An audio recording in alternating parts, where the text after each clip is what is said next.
Pronto, voltou. Não foi, papai? Voltou.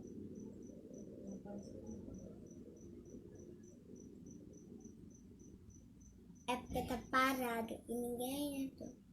Mas aqui diz que tem duas pessoas. Não tá aparecendo meu vídeo no Instagram. Pessoal, nós tivemos um probleminha com a nossa conexão e aí nós vamos tentar reatar aí a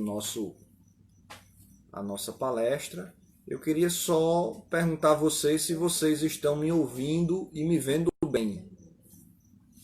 Então, por favor, sinaliza aí se vocês estão me ouvindo.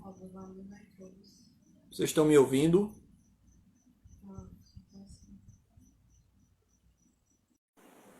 Muito bem. Então, nós já chamamos a missionária. Voltou. Muito bem, missionária. Que bom, que bom. Então, eu estou no meu segundo pontinho, por que a missão continua?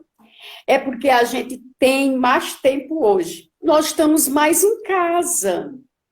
Não estamos indo ao shopping, à praia, não estamos podendo sair para trabalhar.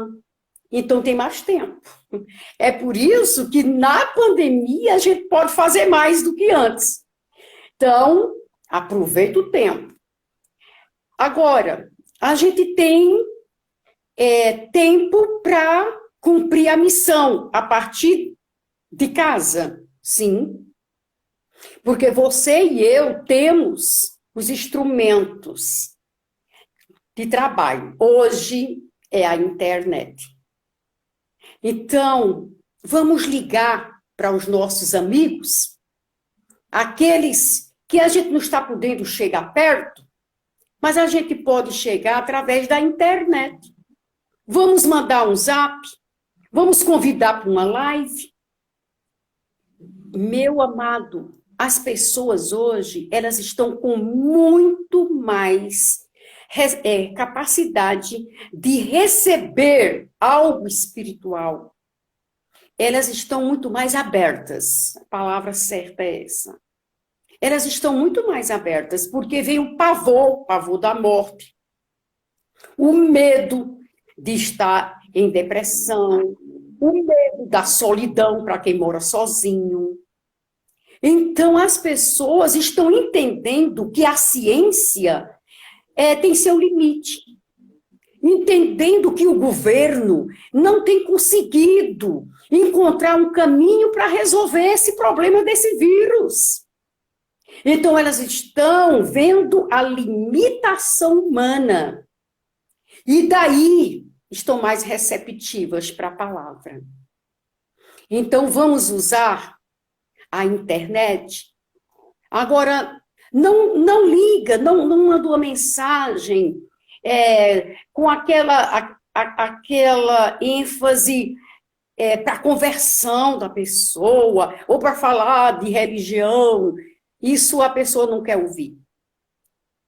Vamos pedir a Deus aquela palavra de encorajamento, uma palavra de amor, uma palavra de graça. Eu tenho certeza que até mesmo aqueles que são indiferentes a você, se você telefonar dizendo, eu estou preocupado com você, como você está? Essa pessoa vai se abrir. E você vai dizer, olha, eu estou ligando, eu estou falando contigo, ou mandando essa mensagem, porque eu quero transmitir para você o amor de Deus. Quem não quer o amor? Evangelho é o amor. A missão é a missão de amar. E se a gente caminha para a pessoa nessa dimensão de amor, de oferecer o ouvido para ouvir as lamúrias, as lamentações, ou as inquietações da vida, a gente vai poder cumprir a missão em tempo de pandemia. Às vezes, amados, dentro da própria família, pessoas que estão indiferentes a Deus. Mas se nós abrirmos o nosso coração para chegarmos perto, mais para amar do que para dar um sermão, evidentemente, nós seremos ouvidos. Então, vamos pensar nessa oportunidade que Deus nos dá nesse momento. Eu ouvi uma amiga minha dizendo, Duvalina, a minha igreja, ela tem conseguido telefone de mais de 1.000 pessoas. Nesse tempo, essa minha amiga lá de São Paulo, nesse tempo, porque tem contatado as pessoas nas suas necessidades, de solidão, de desejo, de ter uma companhia, de ouvir alguém. E sabe como foi que a igreja fez para conseguir essas mais de 1.000 telefones? Colocou um carro de som e o carro de som anunciava. Colocou música, depois uma palavra rapidinha. Se você deseja uma oração, se você deseja ouvir uma palavra, ligue tal número. Gente, os prédios, as pessoas foram para a varanda e receberam a palavra e telefonaram. Tempo de pandemia também é tempo de colheita, porque a palavra de Deus não está presa. É o que o apóstolo São Paulo diz, né, quando ele estava preso. A palavra de Deus não está presa. Missões, ela não está apenas dentro da dimensão do trabalho dentro de um projeto missionário. Missões é a vida querendo comunicar o amor de Deus. Então, temos condições, sim, e a missão continua em tempo de pandemia. Mas eu vou dizer mais um pontinho, não é? A missão continua porque os desafios continuam. Quando falamos que os desafios continuam, eu estou lembrando para você que nós temos mais de 1.300 povos não alcançados no mundo. Gente que nunca ouviu o evangelho pela primeira vez. Nós temos dentro do Brasil mais de 100 tribos que nunca ouviram o evangelho pela primeira vez. Temos comunidades quilombolas e temos os sertanejos lá do Alto Sertão que não tem acesso ao evangelho como nós temos. Os desafios continuam. Mas o que fazer agora a favor dessas pessoas? Sabe o que a gente pode fazer? A missão continua. Quando a gente põe os joelhos no chão e nos dispomos a interceder. A intercessão, ela não tem barreira nem fronteira. Onde nós quisermos chegar com a oração vai. Você sabe muito bem disso. Nos ajoelhamos aqui e o Senhor vai alcançar a Índia, a Indonésia.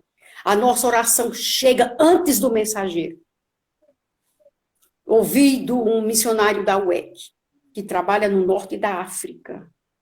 E ele disse, olha, tem tantas aldeias onde o missionário não chegou ainda, mas Deus está se revelando através de sinais, através de sonhos, através de visões. E isso é o quê, meu querido? Resposta de oração. A oração chega primeiro. Por isso o apóstolo São Paulo disse, antes de tudo, antes do projeto missionário, antes da sua ida pessoalmente, a igreja precisa ir pela oração.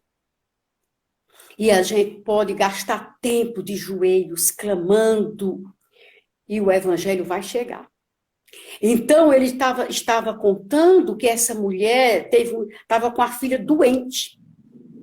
chegou um homem de branco, com uma malinha na mão, e ele curou a filha dela e disse: eu sou Jesus, procure saber a meu respeito. E aquela mulher saiu pela aldeia, querendo encontrar quem conhecia esse homem chamado Jesus. Até que ela encontrou o missionário. Então, meus irmãos, tem muitas coisas acontecendo no mundo através do poder da oração. Então, podemos continuar a obra missionária, sim, na intercessão. E meu último pontinho, que a obra continua, a obra continua, queridos, quando a gente entende que nós temos o recurso da solidariedade.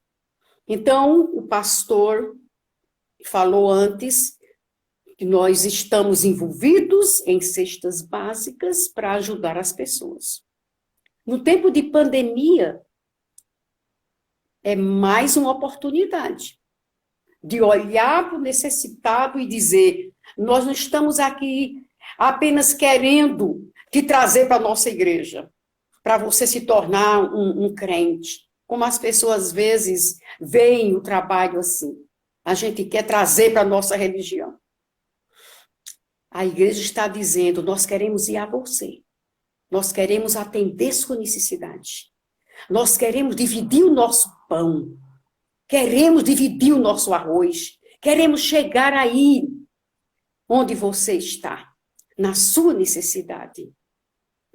É necessário que nós olhemos para as oportunidades desse tempo e façamos a nossa parte. O Espírito de Deus, que chama a igreja para a missão, é o Espírito que potencializa a igreja para cumpri-la. E podemos cumpri-la, mesmo nesse tempo de confinamento. E, queridos, como é bom a gente saber que há tempo ou fora de tempo, usando a linguagem paulina, a palavra de Deus pode ser pregada. E nós, que às vezes não temos facilidade de fazer pessoalmente, podemos, nesse tempo, fazer através dos meios das redes sociais. Podemos. Que o Senhor nos ajude a cumprir a nossa missão. Independente do tempo, que estejamos abertos à voz do Espírito Santo. Porque a palavra que o Senhor deu a Isaías, ela continua soando hoje. A palavra é a mesma. A quem enviarei e quem há de ir por nós? A quem enviarei? Às vezes, a quem enviarei? Aquele que está pertinho de você. Não é somente aquele que está além mar. Todos nós fomos chamados para cumprir a missão. Onde o Senhor nos colocar. Dentro do lar, na vizinhança, com os colegas de trabalho, de escola. Fomos chamados para ser sal da terra e luz do mundo. E temos que salgar. Evidentemente, temos que brilhar para fazer Jesus conhecido em toda a terra. E eu queria concluir com um texto do Salmo 65. Eu vou lê-lo rapidinho. Salmo 65. Eu gosto muito dessa frase aqui, do salmista. Ele chama Deus como aquele que responde a oração. O versículo 2. Ó tu que respondes às orações, a ti virão todos os homens. A nossa missão é trazer os homens aos pés da cruz. E eles virão porque o Senhor ouve as nossas orações. Mas eu queria também lembrar o versículo 5. Com feitos tremendos nos respondes em tua justiça, ó Deus, Salvador nosso, esperança de todos os confins da terra e das ilhas mais distantes. Que lindo! As nações estão à espera da esperança, a esperança do mundo é o Evangelho de Jesus. Cristo é esperança nossa. Ele é a esperança para o homem em qualquer ilha, em qualquer parte deste mundo, porque nós temos a consciência, a certeza de que o Evangelho é o único meio pelo qual o homem pode receber a graça salvadora. Que essa esperança chegue até a última fronteira, até as ilhas mais distantes. Quando o Evangelho chegar, Jesus vem. Mateus 24:14. E esse evangelho do reino será pregado em todo o mundo, para testemunho a todas as nações. Então virá o fim. Jesus nos deu a expansão do evangelho na terra, como evidência, como sinal da sua vinda. E Ralph Winter, um grande missiólogo, ele disse: nunca na história da igreja a igreja viveu nunca um tempo como estamos vivendo hoje, com o número de conversões em toda a terra. A palavra de Deus está chegando. Glória a Deus por isso. E ela está chegando como cumprimento dessa palavra. E o evangelho chegará em todos os povos, para que Jesus seja glorificado entre todas as nações e seja adorado, na linguagem de Apocalipse, por todo povo, língua, povos e nações, dando ao Cordeiro a honra, a glória e a adoração pela obra da nossa redenção. Que eu e você, diante do trono de Deus e do Cordeiro, estejamos ali, mas não apenas olhando para a nossa salvação e glorificando a Deus por ela, mas estejamos ali, junto com aqueles por quem oramos, por quem testemunhamos, aqueles que tivemos a graça de trazer até Jesus. Que Ele nos abençoe e que possamos continuar na missão, mesmo em tempo de pandemia. Deus abençoe vocês. Obrigada, pastor. Amém, missionária. É uma alegria receber a senhora aqui conosco, trazendo algo tão edificante para as nossas vidas. A senhora está me ouvindo bem? Ouvindo. Muito bem. Nesse momento, pessoal, nós vamos ter um bate-papo aqui com a missionária do Valina. E se você quiser participar desse momento, você pode fazer suas perguntas, você pode participar dessa live. Então, vai aqui nos comentários e nós vamos conversar um pouquinho nesse momento, tá certo? Então, quero mandar um abraço para a Niciana, um abraço para André, Pastor Linhares, que está lá no Alto Sertão, aqui conosco, o Alexandre, que está aqui conosco também, acho que foi seu aluno lá em São Paulo, que Deus abençoe você, a Ingrid, Edilene, a Igreja Congregacional de Patos, que que está aqui conosco. Que Deus abençoe aí o pastor Sandro. Niviane, lá da Flórida, dos Estados Unidos, que está aqui participando. Então, você pode colocar aí o local que você está nos assistindo e nós vamos ter esse momento de conversa. Um abraço aqui para o André, para a Pauline. Que Deus esteja abençoando. Abraços. No nome do Senhor Jesus Cristo. Não pode colocar aí de onde você está nos assistindo, seu nome. Muito bem, Eliana, que é da IBT. Igreja Batista do Povo, São Paulo. de São Paulo. Igreja Batista Igreja de São amada. Paulo. Muito bem, amada. a Dilene lá da Itália, viu?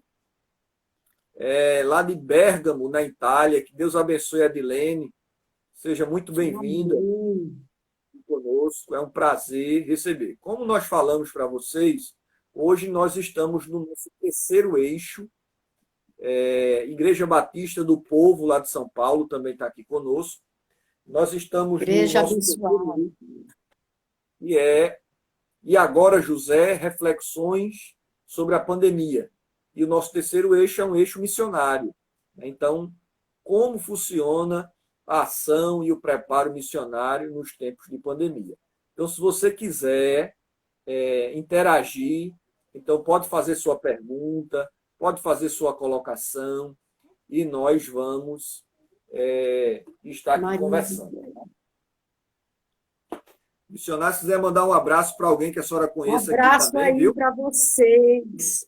Maria José, pessoal da IBP, Pastor Linhares, Paulinho e André, gente do coração. Muito bem. Missionária, só para a gente começar aqui o nosso bate-papo, eu queria conversar sobre a senhora sobre como manter a chama acesa missionária no coração. Caleb, com 85 anos, ele disse, olha, eu estou pronto, como estive há não sei quantos anos atrás, antes de sair lá do Egito. Eu estou com a mesma disposição. Nós vivemos hoje diante de algumas queixas, de alguns crentes que se sentem cansados, desmotivados, alguns crentes que estão um pouco decepcionados com alguma coisa e que têm esfriado na fé. Como é que a gente mantém essa chama missionária, esse amor aos perdidos? A senhora que já certamente já foi instrumento de Deus de preparo de tantos missionários, de seminaristas que hoje são pastores. Qual é a recomendação que a senhora dá para manter essa chama missionária acesa? Olha, primeira coisa, pastor, está na relação com Deus. Eu acho que a chama pela missão, ela parte do coração ardente pela pessoa de Deus.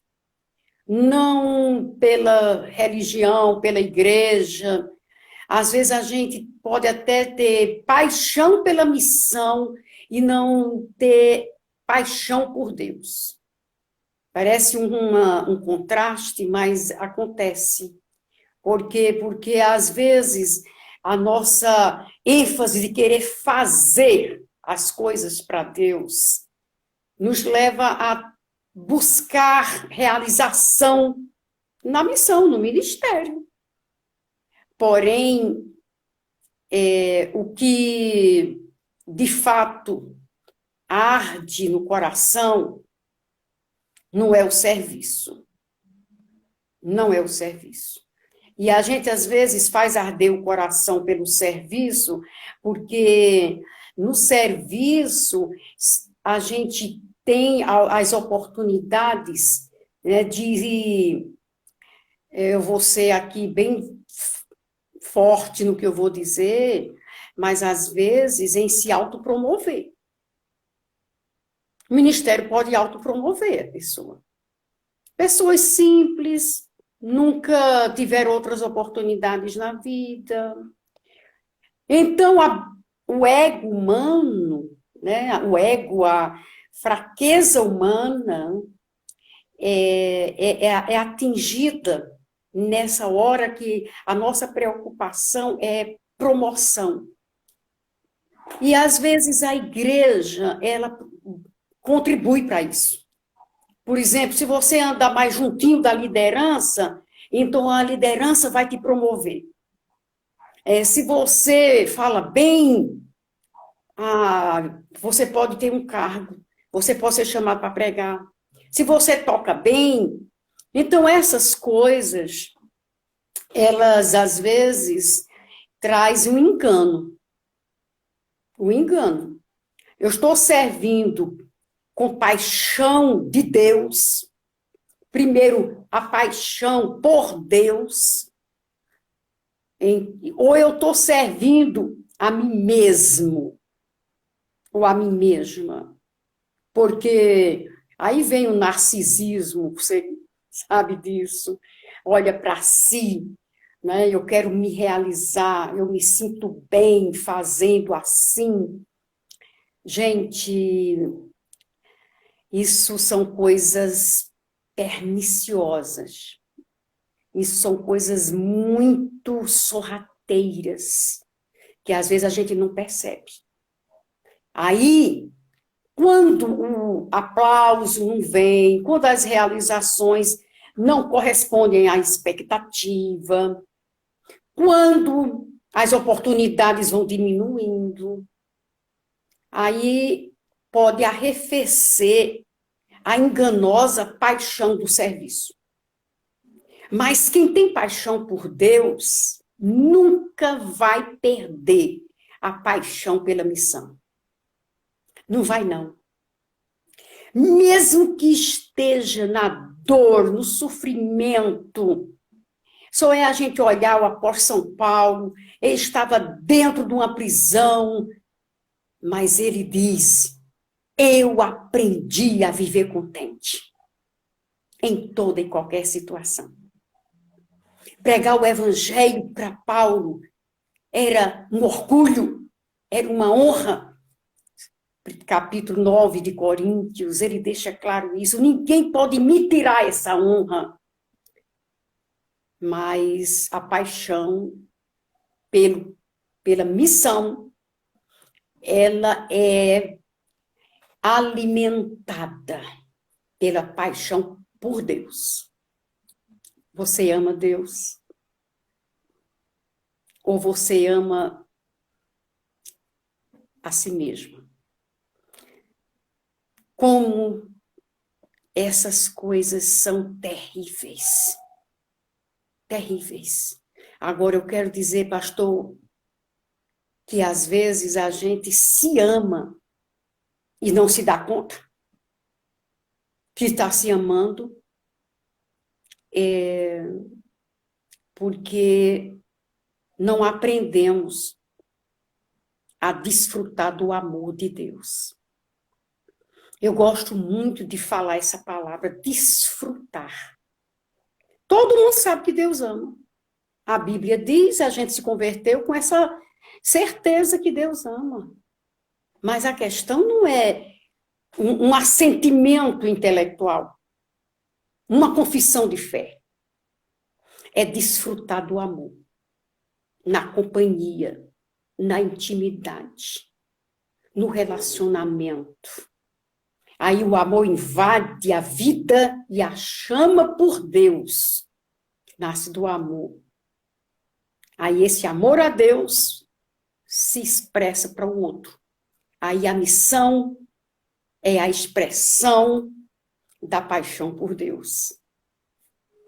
É por aí que eu vejo que a gente preserva a paixão. Amém, missionária. Paulo tinha uma capacidade de resiliência e de ressignificação que era uma coisa extraordinária, né? Escrevendo aos Filipenses, ele diz: olha, eu estou preso, mas o evangelho não.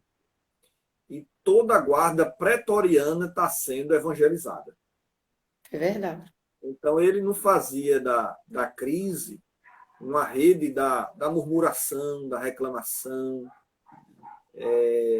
mas ele entendia que aquele momento de reclusão era um novo direcionamento ministerial para ele. Era o seu Exato. novo púlpito, era a sua nova geografia missionária. E ele tinha essa capacidade extraordinária.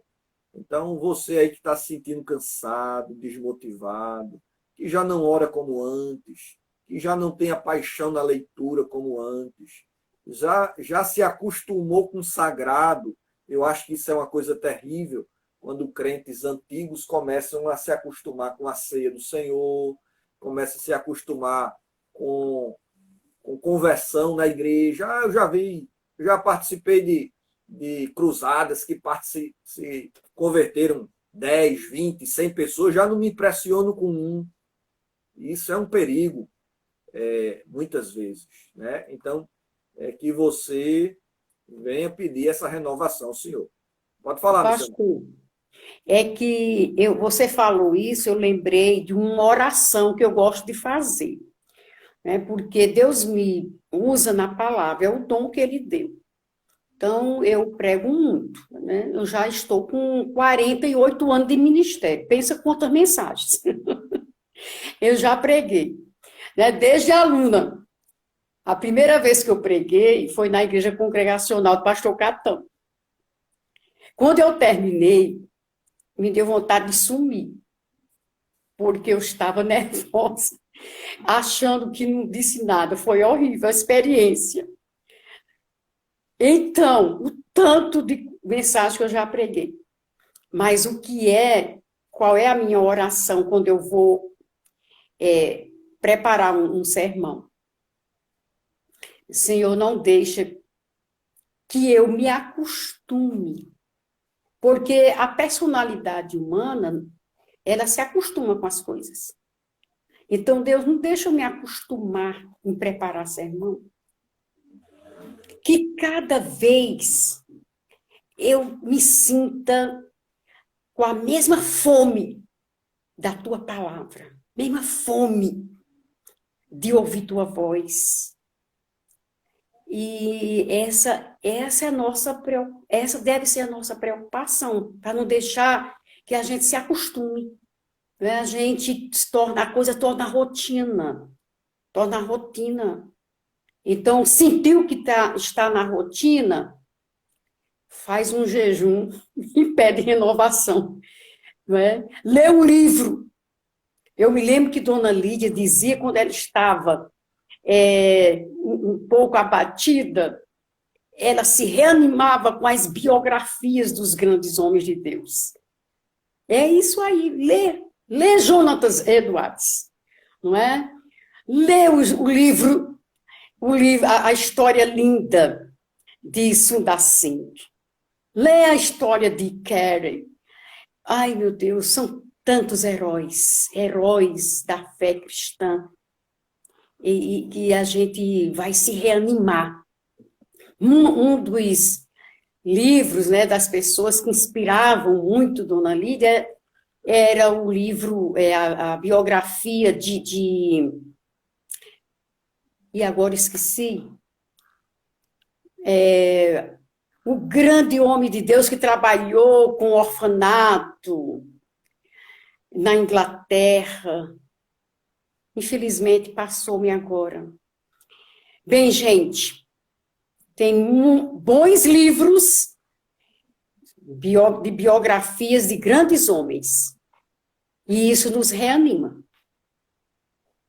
Amém. É interessante que os puritanos eles tinham esse ensino, que todo pregador, que todo servo do Senhor, ele tem que ser alguém que leia a Bíblia, mas que também leia biografias. Porque a biografia é algo que estimula a nossa fé. Muito bem, aqui o George Miller. Obrigada. Então, isso aí. É algo extraordinário que a gente precisa fazer de fato, missionária.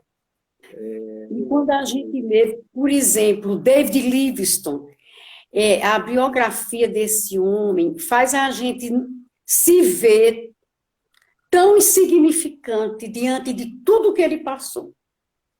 E é aí que a gente se renova. Não, se Deus usou esse homem, ele pode continuar me usando. Ler biografias é um encorajamento para nós. Muito bem. Então, você aí, ó, que está orando, dizendo, Senhor, renova a minha vida. Então, dobre os joelhos e ore até orar. Leia a Bíblia até ler. E busque do Senhor, né? Procure um bom livro para você fazer uma leitura, o livro dos mártires. Leia aí essas biografias que pode ser instrumento de bênção. Pastor, eu vou comprar onde? Então, as livrarias aqui em João Pessoa estão entregando. Ou então você pode ir aí nas redes sociais, você pode ir no site, procura aí o site monegismo.net e lá vai ter várias biografias onde você pode degustar de um momento de refrigério. Tá? Missionária, para a gente terminar, por favor. Só uma coisinha que eu queria dizer, não é um livro de biografias, mas é um livro de espiritualidade que traz os exemplos dos grandes homens de Deus. É o livro de Richard Foster, Rios de Águas Vivas. Eu recomendo esse livro. É uma riqueza, ele traz muitos, muitos exemplos de grandes homens de Deus em várias áreas da espiritualidade cristã. E tem um livro que é a biografia de homens, não, a biografia de vidas cristãs. Não é a biografia dos heróis da fé, mas é da vida cristã, desculpa, é da vida cristã. Muito bem. Então, aí algumas dicas de leitura para você, para atiçar essa chama no seu coração, para que Deus esteja trabalhando em você e depois trabalhando através de você. Isso aí. E aí que Deus esteja nos abençoando. Missionária, para a gente terminar, qual a palavra? Eu nem sei se a senhora vai... É uma pergunta que eu me faço também. A gente sabe que a vocação é uma dádiva de Deus, uma dádiva soberana. Mas a gente percebe um certo esvaziamento dos seminários hoje.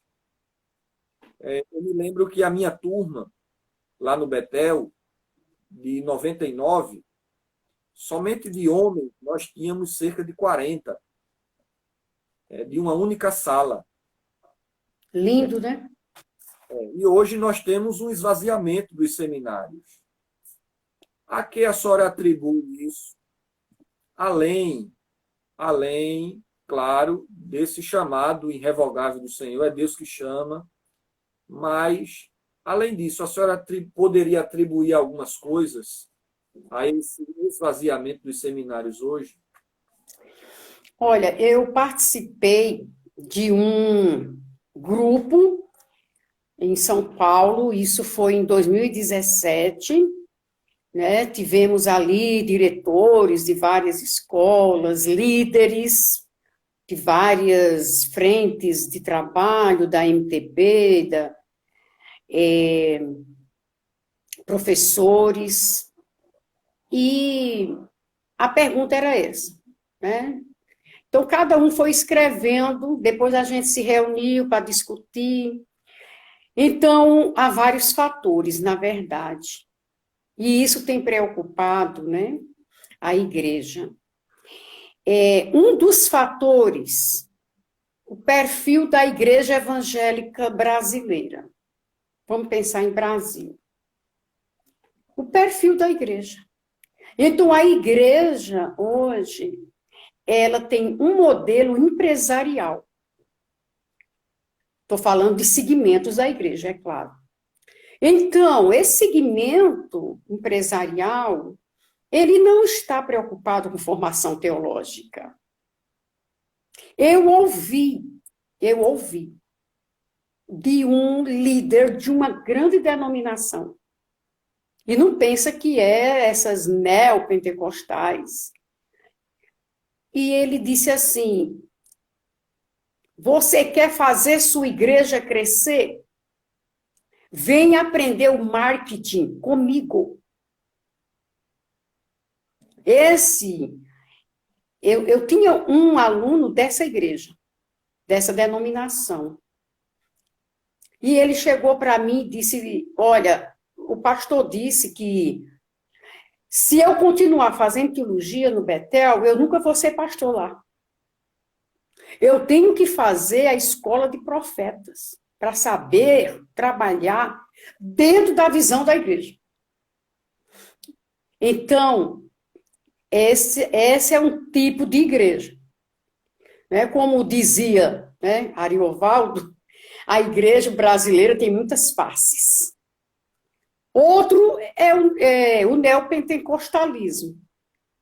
Então, se eu posso ser usado por Deus no poder do Espírito Santo, levando as pessoas a confiarem nas promessas de Deus, o ensino teológico parece ser perda de tempo. Ele não faz parte do programa. Então, é outro segmento que não envia para seminário. Não é necessário estudar teologia. A teologia da prosperidade não produz pensadores, não produz teólogos. Outra face da igreja, essa igreja triunfalista. Então, a gente vai exercer o poder do Espírito Santo, as pessoas, elas vão entender que elas precisam mesmo dos dons da graça. Então, as faces da igreja não atraem a teologia. Mas tem outra questão. As igrejas, elas criaram uma certa resistência com seminários. Por quê? Porque os seminários, eles se distanciaram da igreja. Eu ouvi de um professor nosso, de uma igreja da linha histórica. E ele disse assim: nosso seminário prepara para o púlpito, prepara o erudito, mas não prepara para o campo. Não prepara para a convivência. A igreja é comunidade. Então, não dá tempo a gente desenvolver muito isso aí, mas existe essa questão aí que é uma tristeza para nós. Anos atrás, eu ouvi de Caio Fábio que dizer que seminário era cemitério para os líderes. Então, o seminário também falhou. É complicado. A igreja mudou. Agora, o que é que acontece? As igrejas de toda denominação, eu estou vendo em todas as denominações, elas estão querendo seminários dentro da sua comunidade. Eu quero abrir um seminário dentro da minha igreja. Quantas vezes eu recebi telefonemas de líderes dizendo: Duvalina, eu quero abrir um seminário na minha igreja. Você poderia me passar o currículo? Que ética é essa, né? Então, aqui dentro de João Pessoa, nós temos inúmeros seminários. Eu digo para você, eu passei 28 anos em São Paulo. Eu me espantei quando me falaram que aqui dentro de João Pessoa, uma cidade deste tamanho, que não tem 1 milhão de habitantes, tem 32 seminários. Por quê? Porque cada um quer ter o seu. Porque cada um quer formar dentro da concepção do crescimento da igreja ou da teologia que ele quer defender. Infelizmente, os seminários denominacionais ainda podem sobreviver mais um pouco. Mas interdenominacionais, como o Betel, como outros, de São Antioquia, está com pouquíssimos seminários ali. Por quê? Porque as igrejas, elas estão tendo essa posição. Queremos ter o nosso seminário. E as denominações estão muito mais apegadas para formar os seus e não abrir mão para um seminário interdenominacional. Eu sei que não é fácil.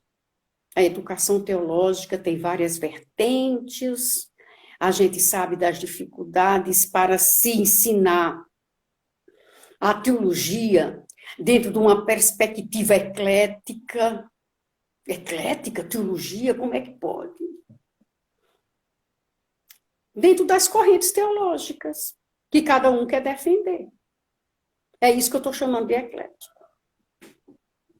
Então, não é fácil a gente ter alunos dentro dos seminários interdenominacionais, não é. E mesmo dentro das denominações, dos seminários das denominações, qual é o problema? Aí vem as outras razões, eu já dei 2, agora a terceira. A razão é que a sociedade brasileira, aliás, é o mundo, se secularizou. Nós não tanto quanto a Europa, mas estamos secularizados. Então, os pais querem o quê, meu irmão? Quer que o filho faça universidade. Antes, o filho ir para o seminário para se tornar um pastor. Isso aí era uma glória. Assim como no catolicismo. Meu pai foi frade franciscano, era uma glória sair de casa para fazer um seminário e ser um padre. Agora, não. Eu quero meu filho pensando no futuro. Ele tem que garantir o futuro. Ele pode ser um grande profissional. Aí ele vai ajudar as missões através das ofertas. Aí ele pode ajudar na igreja sendo um diácono, um presbítero, etc. Então, o fator social, ele tem sido um fator muito forte. Tem sido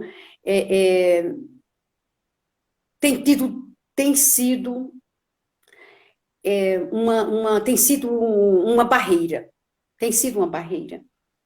Por exemplo, eu fui pregar numa igreja chinesa em São Paulo, e todos nas conversas diziam a mesma coisa. Não, primeiro meu filho vai para a universidade. Depois, se ele quiser ser pastor, a gente até pode liberar. Aí o que acontece? Vai para a universidade, 70%. Isso aí é estatística. 70% dos jovens que vão para a universidade arrefecem da fé. É triste isso. Por quê? Porque a universidade é ideológica. A doutrinação do marxismo é tremenda. Você sabe disso. Então, vai para a universidade e depois vem as ofertas de emprego. A vocação é deixada de lado. É outro fator, pastor. Nós estamos vivendo tempo difícil. É verdade. Que Deus tenha misericórdia de nós, Tenha misericórdia de nós. George Whitefield disse que o maior presente de Deus a uma nação, a uma cidade, a uma igreja é um ministro fiel.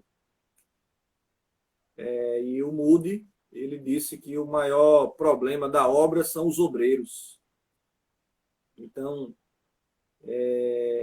quanto mais esses obreiros, esses líderes tiverem seus joelhos dobrados, seu coração quebrantado diante do Senhor, fazendo o nome de Deus conhecido e não os seus próprios sobrenomes conhecidos aqui na terra, somente assim o Senhor será glorificado. Missionária, muito obrigado pela sua participação. Obrigada. Deus abençoe a senhora. Nós Deus temos a alegria abençoe. de ter a senhora como ovelha lá do nosso rebanho. E é uma honra para nós. Prazer. Viu? Prazer. Amanhã, Deus meus abençoe. amados, nós continuaremos essa série. Nós vamos falar sobre testemunhando Cristo em tempos de crise. Vai estar conosco o pastor Marcos Gladstone, da Sociedade Bíblica do Brasil. Depois de amanhã, nós teremos o pastor José Bernardo, falando sobre mídias sociais e evangelização em tempos de pandemia. Tá? Então, nós convidamos você a estar conosco, e aí nós vamos encerrar no dia 29 com o pastor Hidauro Campos, que é reitor do Seminário Congregacional de Niterói, lá no Recife, falando sobre os desigrejados, aqueles que querem Jesus, mas não querem a noiva de Jesus, aqueles que querem as bênçãos do Senhor, mas não os compromissos de Deus, querem as promessas, mas não a lei. Então, nós vamos estar pensando sobre isso. Então, missionária, muito obrigado. Deus abençoe. Obrigada. Deus abençoe a todos. Até mais. Amém. Tchau. Pai.